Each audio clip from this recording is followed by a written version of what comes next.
D.C. As Ali said a moment ago, we are located just around the corner from the White House.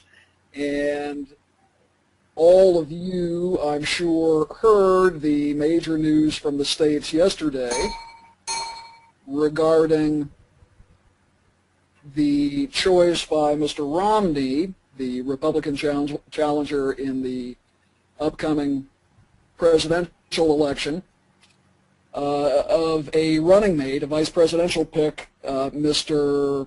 Ryan from Wisconsin. So they will be going up against President Obama and Vice President Biden on November the 6th, and as you might imagine, it will therefore be a very busy period for Washington communications professionals like myself and my colleagues. But I must tell you that one of the things that interests me most, one of the things that I love most about my work is that wherever we go around the world, whether it is Medina or Riyadh or Hong Kong or London or Chicago, Illinois, I am constantly reminded of and engaged by the similarities that unite all of us in the world of business, the world of officialdom, the world of government. And that simply is that all of the people I speak to around the world, no matter what the cultural differences may be, share the same kinds of dreams and goals and aspirations and problems and anxieties. How do I grow my business? How do I make more time for my family while I'm growing my business? How do I stay ahead of the competition? How can I communicate what it is that I'm trying to do more effectively? And Ali, bear with me for just 1 second here. I'm trying to advance my slides here, and I seem to be stuck here. I'm in full screen mode. Okay. Maybe you need to click on the window application which you're running. Is it a PDF? May I ask you? Yeah, it's a PDF file. So let me just click on Acrobat here. Okay, there we are. Thank you, Ali. So as I was saying, around the world, I hear a consistent sort of set of challenges and goals from all of the people we work with. Here you see me in Medina at Mile just a couple of months ago, and as we said, we work in many places around the world. But the one consistent complaint that I hear from senior business people and senior people in government is that they have to sit through too many boring presentations. Right? The last thing that you want to do, whether you're in government or whether you're in business or whatever it happens to be that you do, you don't want to be the person sitting in this audience. And you certainly don't want to be the person standing in front of this audience. So how do you get around that? How do you avoid the kinds of mistakes, the kinds of common pitfalls that lead to what I call boring presentations? Because after all, if you're boring your audience, you're probably not advancing your agenda. If you are trying to introduce a new product, if you are trying to get agreement on a certain initiative, if you're trying to build a partnership, if you don't grab the attention of your audience and keep that attention in a way that helps you to advance your agenda, frankly, there's not much point in showing up in the first place. So I'm going to take you through a number of different kinds of tools which I hope will help you to achieve that. We'll talk about a lot of different kinds of approaches in the next half hour, but really, if there's one overarching piece of advice that I have for all of you when you're in public speaking situations, and by that I mean a traditional business presentation, or if you're invited to deliver a speech or a talk at a conference, or for that matter, if you ever are interviewed by a journalist on television or on the radio or for a print publication or online, is simply to be different. Think about ways that you can be a storyteller and tell that story in a way that might be a little bit unexpected. Now, once again, there are cultural differences, obviously, around the world. The approach to business presentations in the States is different from the way it is, for example, in certain parts of the Middle East, in South Asia, in Africa, in South America, in Europe, and so on. But I've found over and over again over the years that people who make the effort to make their content interesting and perhaps even a bit unconventional and unexpected have a better opportunity to make their points heard and remembered more successfully.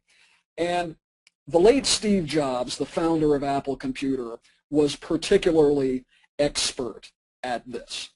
Steve Jobs was not like other corporate CEOs in the way that he approached his presentations. If any of you has read the book that came out last year, The Biography of Steve Jobs by Walter Isaacson, you will learn that Jobs considered his business presentations to be a very large and significant portion of his job as the leader of the company. In other words, quite literally, he devoted a certain percentage of his time to new product development, a certain percentage to finance, a certain percentage to marketing, but a big portion of his time was devoted to the creation and the delivery of his presentations.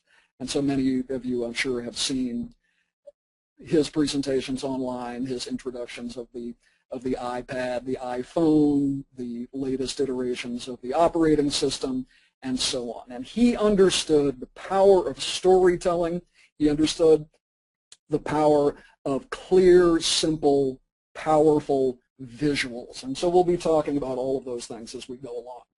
But whenever we do presentation training sessions with our clients around the world, we have a fundamental format that we follow that I'd like to share with you today. And forgive me if we go along quickly here. You will be able to refer back to this presentation when it's archived online after we're finished live here today. But I think this basic format can be helpful to you. So when we do in-person presentation training sessions, when I and one of my colleagues will go and work with a CEO or work with a small team of executives or a small team of government officials, and perhaps we'll do a half-day session or a full-day session or a couple of days with officials of this kind. We always begin with this sheet. We say, when you're beginning your presentation, we want you to think right from the beginning of these four factors. What is your topic? What is your audience? What is your goal? And what is your desired impression? So let's go through these one by one. First of all, topic. Now, of course, this sounds rather obvious. Of course, before you launch into the creation of a presentation, probably have an idea of what the topic needs to be. But that is the first thing that you need to crystallize and literally write down. What's my topic? What is it that I'm going to be talking about in front of this audience? And then it's absolutely essential that you know your audience. Who are these people that you are speaking to? What is their level of knowledge regarding the subject matter that you're about to deliver? What are their preconceptions? What are their wants? What are their needs? How can you shape your story, your narrative, in a way that reaches them and helps them to feel as though you are concerned with their concerns and you're not simply talking at them? And then the third thing to keep in mind is your goal. Again, this may sound fairly elementary, but sometimes we get so caught up in the creation of content that the goal can sometimes be ultimately lost. So write down, what is your goal? Why have I made the decision to stand in front of this audience or to do a presentation via video conference or whatever it happens to be? Why am I here? And what is it that I'm trying to achieve? And then finally, desired impression. Once again, I show you a shot of Steve Jobs here. And by the way, there are, of course, many extremely skilled and charismatic and effective presenters in the business world. I use the late Mr. Jobs as an example because in many ways I thought he put it all together very, very successfully. So if I were describing Steve Jobs, if he said, here's the impression that I desire you to have of me, I would say he was unconventional. He was a risk taker. He was different. He was on many levels entertaining. Now, I also recognize that many of you, unfortunately, don't have the privilege of introducing the next iPad. Many of your presentations will be a lot more detail-oriented, and perhaps the products, the services, the issues that you're talking about might not be quite as glamorous, perhaps, as something like an iPad. But actually, I think that's all the more reason for you to consider using some techniques and some tools to enliven your content. So, how do you begin? Well, after you've decided what your topic is and who you're talking to and how you want to be perceived, you have to think about developing your narrative, developing your storyline in what I consider to be the proper way. And I will tell you that more often than not, when I ask clients how they traditionally have begun the process of creating their content, they usually say, well, I say to myself, I have a major presentation I have to give next Wednesday, so I sit down and I write the introduction, and then I write the middle, the heart of the presentation, and then I write the conclusion to the presentation. To me, that is not the best approach to take. In fact, I think the best thing to do, the most expedient, the most efficient thing to do, is to start at the middle. What do I mean by this? What I mean essentially is that if you don't know where you're going, it's hard for you to know where to begin. In other words, if you just begin by trying to write the introduction without knowing what's coming after it, your introduction probably won't be as good as it should be, and the flow, the sequencing of the presentation probably is not everything that it could be. So I say start at the middle. And bear with me, you'll see what I'm talking about in a moment. Here's a photograph of the great 20th century American modern artist Jackson Pollock. You may be familiar with his art. It was very, very animated. Some would even say chaotic. Mr. Pollock used to go out into his artist studio and stand on the canvas and throw paint around. And once again, to some people it looked as though there wasn't really a method to his art, but in fact there was. There was even though it was extremely animated, he did have a structure in mind. He knew where he was going. And so this is what I'd like you to keep in mind when you begin to brainstorm the content of your presentation.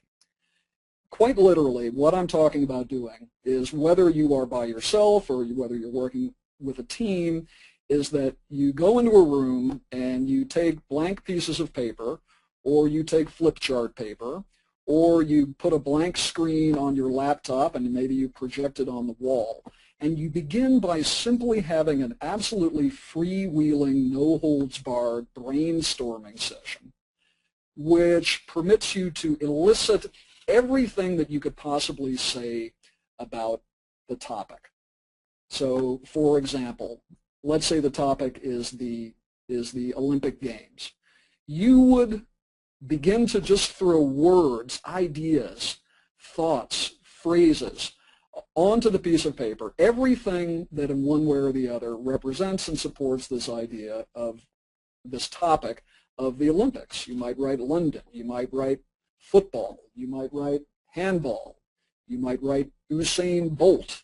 There are many, many, many different things, obviously, that you can brainstorm about a particular topic. And so this process, this brainstorming process, can take as long as it needs to take. There have been times when I and my colleagues, in helping a given client brainstorm